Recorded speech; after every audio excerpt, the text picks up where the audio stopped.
Teliamura RD ব্লকের মধু কৃষ্ণপুর গ্রাম পঞ্চায়েতে চলছে চরম অরাজকতা। অভিযোগ, প্রধান এবং তার স্বামী কাজে বহাল রাখার জন্য পাম্প অপারেটরের কাছে 1 লক্ষ টাকা দাবি করেছেন। কাজে বহাল রাখার জন্য অর্থ দাবি করেছেন পঞ্চায়েত প্রধান সহ তার স্বামী। অভিযোগ উঠেছে, দীর্ঘ 26 বছর ধরে পাম্প অপারেটরের কাজে নিযুক্ত রমেশ বিশ্বাসের বেতন 3 মাস ধরে আটকে রেখেছেন পঞ্চায়েতের প্রধান সহ তার স্বামী। চাকুরিতে বহাল রাখার জন্য রমেশ বিশ্বাসের কাছে 1 লক্ষ টাকা দাবি করেছেন বলে অভিযোগ উঠেছে। তার অভিযোগ ঘিরে সরগরম তেলিয়ামুড়া আরডি ব্লকের মধু কৃষ্ণপুর গ্রাম পঞ্চায়েত এলাকা।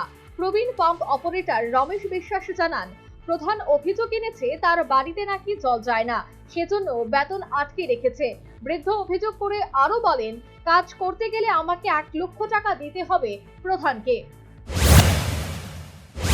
26 বছরে 1000 টাকা থেকে আমারও 7,000 টাকা বেতন।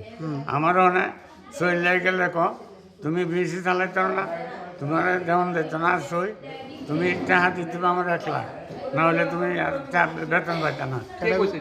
এটা প্রধান নাম রত্নপ্রভা দাস, তাই নিয়ে গেছি। এরপরে আমি ভিডিও গেছো, তাই নিয়ে প্রেসেন্ট করছে, ভিডিও আমার ডাকছে, কেউ তুমি যদি জল টল দাও না, আমি জল দেই। অনেক কেন প্রধানের বাড়ি আয়রনের উপর ধরেছে পাইপ লাইন, প্রধানের বাড়ি জল দেয় না। আর সুইচ বোর্ড 2টা নষ্ট হয়ে গেছে, এটি ফেস খাই গেছে, এটি জল আমি সুইচ বোর্ড ঘুরাই না। এর মধ্যে সুইচ বোর্ড ঘুরাই না, এলে জল পানা প্রধানের বাড়ি, ওই নিয়ে আমার বেতন আটকে দিচ্ছে। শুধু এখানেই শেষ নয়, মধ্য কৃষ্ণপুর গ্রাম পঞ্চায়েতের প্রধান এবং তার স্বামীর বিরুদ্ধে একাধিক ক্ষোভের পাহাড় জমে আছে। এ ব্যাপারে মধ্য কৃষ্ণপুর পঞ্চায়েতের প্রধানের সঙ্গে যোগাযোগের চেষ্টা করা হলেও তার সঙ্গে যোগাযোগ করা যায়নি। Bureau report, news vanguard.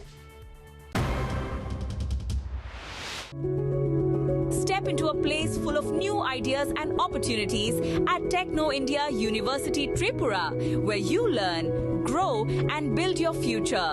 A place that truly helps your dreams become a reality.